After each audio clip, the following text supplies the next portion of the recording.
আসসালামু আলাইকুম ভাই, আপনারা দেখতে পাচ্ছেন আমার মাছের পুকুর থেকে মাছ তোলা হচ্ছে। প্রচুর পরিমাণ মাছ আছে। আপনারা লাফালাফি দেখে বুঝতে পারছেন মাছ হচ্ছে যে দেখেন তুলে দেওয়া হচ্ছে। প্রচুর পরিমাণ লাফালাফি করছে।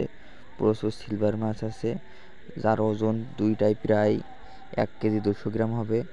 800 গ্রাম প্রায় দাঁড়িয়ে আছে। আমার জেলে ভাইরা এক জায়গায় কোচ এক জায়গায় দলা করে দেখতে পাচ্ছেন হাঁড়ি উঁচু করেছে, করে মাছ ঢালছে। মাছ প্রায় বাছা হয়ে গেছে। সিলভার মাছের সাইজ দেখেন। আর পুকুরে কিছু কাতলা মাছ ছিল, কাতলা মাছগুলো ছেড়ে দিচ্ছে পানিতে, শুধু সিলভার মাছগুলো তুলে দিচ্ছে। আর তেলাপিয়া মাছগুলো ভাইয়ের বললাম আলাদা হাঁড়িতে রেখে দেন, এগুলো অন্য কিছু করা যাবে। আপনারা দেখতে পাচ্ছেন ভাই মাছ বাছাবাছি করছে। এখন জাল থেকে হাঁড়ির ভিতরে দিচ্ছে, হাঁড়ি থেকে ঢেলে গাড়ি করবে। আপনারা দেখতে পাচ্ছেন আমার একটা ভাই গাড়ি উদ্দেশ্যে নিয়ে যাওয়ার জন্য রওনা